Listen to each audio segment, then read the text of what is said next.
mu mawulire agakagwawo breaking news gano nago nga si malungi oluvannyuma lw'okuba nti kimaze okubeera nga kikakasibwa nti waliwo omunoonyi w'obubudamu omulala afudde ono nga ye afiiridde mu kimu ku birombe ebiri unauthorized mu bitundu ebya northern uganda mu district emanyiddwa nga Terego. Jjukira gye buvuddeko gw'abadde agoberera nnakuwa amawulire nga waliwo refugee eyafa mu bitundu eby'Ekiryandongo era nga yafa oluvannyuma lw'okubeera nti waliyo akasambattuko kakati ate mu bitundu ebirala ebya northern uganda eyo mu Mambuka district bagiyita Terego district nga bwe ngenda okuwa details bw'ogenda okuba nga oziwulira waliwo omunoonyi w'obubudamu omulala akakasiddwa nti afudde ono ng'ettaka limuziise kyokka nga kigambibwa nti ekirombe kino kye babadde bazannyiramu oba kye babadde bagenda maaso n'okuba nga bayiikuulamu ebyobugagga kibadde tekiri mu mateeka era tekikkirizibwa era tekimanyiddwa newankubadde nga yo poliisi egenzeyo bweto neeba nga esobodde okutaasa oyo abadde tannafa ate oyo afudde omulambo gwe bagututte mu ddwaliro mu bitundu bya Arua okulaba nga bakola kye tuyita postmortem. Mukutu gwa Redzone TV weebale kubanga okyagoberera yonna gy'osinzira okuba nga gy'otulabira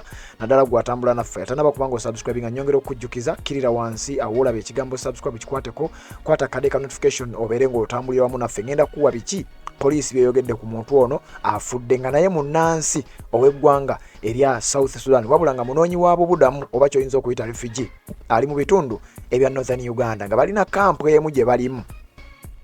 newankubadde nga bano ba refugee era banoonyi b'obubudamu kimaze okukakasibwa nti ate babadde bagenda mu maaso n'okuba nga bayiikuula ebyobugagga eby'omuttaka omuli golodi n'ebirala era nga babisima mu kirombe ekyo ekibaviiriddeko okubeera nga ate kibaziise gwampuliriza. Njagala kubanga bino byonna mbikutuusaako yonna gy'osinzira okuba nga gy'otulabira kyokola kya mutawaana nnyo naddala gw'atambula naffe kakati wuliriza bulungi nnyo. Nina wano ekiwandiiko kyenjagala okuba nga nkuyitiratiramu kino nga kigenze mu maaso n'okukakasa biki byengenda mu maaso n'okuba nga nkugamba ku mukutu ogwa Redzone TV. Ekiwandiiko kino kifulumidde ku mikutu gy'amawulire egimu okwongera okukakasa n'okukonfaaminga biki by'owulira ku mukutu ogwa Redzone TV nti ddala gyebiri. South Sudanese refugee dead, another one injured at Terego mining site. Omunoonyi w'obubudamu ng'ava mu ggwanga erya South Sudan afudde ono nga yeeyongedde ku refugee omulala gwe nabawaako gye buvuddeko naddala wiiki eno gye tuli mu kumalako waliwo omunoonyi w'obubudamu eyafiira mu kampu esangibwa Ekiryandongo oba Ebweyale oyo namubawa kakati tewannayita yadde ewiiki waliwo refugee omulala wuuno akakasiddwa nti ono afiiriddewo abadde musajja mukulukulu wa myaka 35 ne munne gwe abadde naye era nga naye wa myaka 35 nga bwe njagala owulirize details bwe ngenda okubeera nga nzikutuusaako gwampuliriza bw'oba tonaba kubanga osubscribe nga kikole tubeere nga tutambula ffenna. Wuliriza.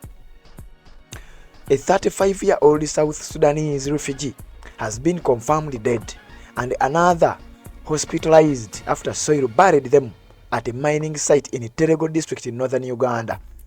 Omusajja ow'emyaka 35 akakasiddwa nti ono afiiriddewo oluvannyuma lw'ekirombe ekibadde tekiri mu mateeka okubeera nga kibaziise omu asimattuse era bw'atyo n'atwalibwa mu ddwaliro erisangibwa mu bitundu eby'e Arua newankubadde nga babadde Terego mu district emu kwezi esangibwa mu northern Uganda. Wuliriza bulungi nnyo nga batugamba nti Nema Onyiyo is said to have died at around 2 p.m. yesterday after soil collapsed on him and her colleague Lirias Pasi 35 at River Ure Point J Village Mvepi refugee settlement Odupi Sabo County in Terego district. One of the eyewitnesses and a resident of the area said they saw 2 people at the mining site before the incident happens. Wulira we bagambye okusinzira ku information eva ku ground bagamba omukulu amanyiddwa nga Nema Onyiyo ateeberezebwa okuba nti yafudde oba akakasiddwa okubeera nti yafudde saawa zabadde 8 ez'emisana olunaku lwajjo lwa Saturday oluvannyuma lw'ettaka okuyimbulukuka bwetyo ne liba nga ate lyamubuutikidde wabula ye ne munne ono Nema Onyiyo yabadde mukazi koliigi we amanyiddwa nga Lirias Pasi era nga naye wa myaka 35 babadde ku mugga ogumanyiddwa nga River Ure ekyalo bakiyita Point J Village kampu bagiyita Mvepi refugee settlement esangibwa mu Sabo County emanyiddwa nga Odupi mu district y'e Terego. Abamanyi ebitundu bya northern Uganda Terego district nkakasa mugiwulira bulungi nnyo era mugitegeera nga batugamba omu ku baabaddewo ate nga mutuuze wa kitundu kino ate nga yabaddewo n'alabye byabadde bigenda mu maaso yategeezezza nti bino byabadde tebinnaba kubanga bibaawo. Twalabye abantu babiri ku kirombe kino nga kitegeeza waabaddewo abantu babiri wabula ettaka we lyayimbulukuse ate twagenza okulaba tulaba omwala ajana yagambye bw'ati we at a later time had cries for help coming from the area that attracted our attention. Upon reaching the mining site, we discovered a woman partially buried in the soil. Nti twawulidde emiranga ng'abantu bayayaana basaba obuyambi ate nga jjukira twalabyeko nga bwe nkugambye twagenza okutuukawo nga tulaba omuntu omu aziikiddwako ekitundutundu ng'ono agamba nti oluvannyuma lw'okulaba ono ng'aziikiddwako ekitundu ye yatunnyonnyodde nti bannange nze nsimattuse naye munnange akyaliyo ettaka lyamubuutikidde ateeka okuba nga n'okufa afudde. According to SP Collins Aseya, the police public relations officer for West Nile, said they have launched investigations to establish the actual cause of the death at the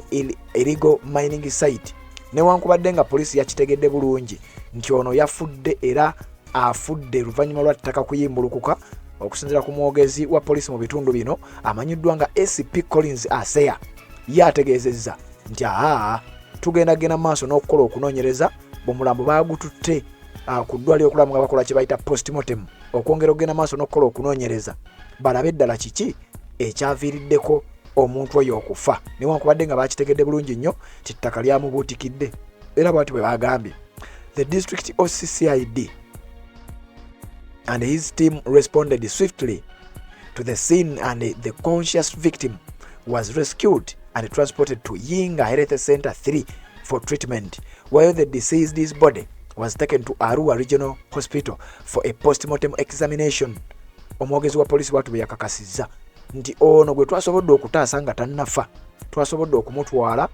mu ddwaliro eriri okumpi kyokka oli gwe twakakasizza nti yadde afudde omulambo tugututte mu ddwaliro lya Arua Referral Hospital abeere nga yeekebejjebwa oluvannyuma tujje tubategeeze bannayuganda nti ddala kituufu kino kyekyamusse oba kiki ekyamuviiriddeko okubeera ng'afa. Omukutu gwa Red Zone TV bw'otanaba kuba ng'osubscribinga kikole tubeere nga tutambula ffenna gwe amaze okuba ng'osubscribinga genda mu comment section teekamu obubaka ku nsonga ez'enjawulo ze tuba tukuleetedde ate tubeere nga tutambulira ddala ffenna kanzije ne updates eziddako tubeere nga tuwuliziganya ate nga bulijjo bwe tukola nga ate tukutuusako update ku update. Obufumbo olina omwami naye ng'akutawaanya olina omukyala ng'akutawaanya bajja ne bakwagalako ne bagenda gwe alina ebizibu mu byenfuna nga ssente zikuyita mu ngalo wooteeka ssente zifa bufi b'owola tebazza gwe aloota ng'ogwa mu nnyanja gwe alumizibwa omutwe nga guganja okuwona naawe aloota ng'ebintu bikozesa ensonga z'obufumbo nina ekifo ku mugga awali amayinja wennyambululirako ebisiraani ekikwa ekifiiriza omudibo obutaganja obutaweebwa nzijanjaba abantu ab'enzikiriza zonna nsiŋŋaanibwa njeru ku lw'ejjinja gwanjagala kuba ku nnamba yange eyo naawe ali ewala ennyo yita ku WhatsApp.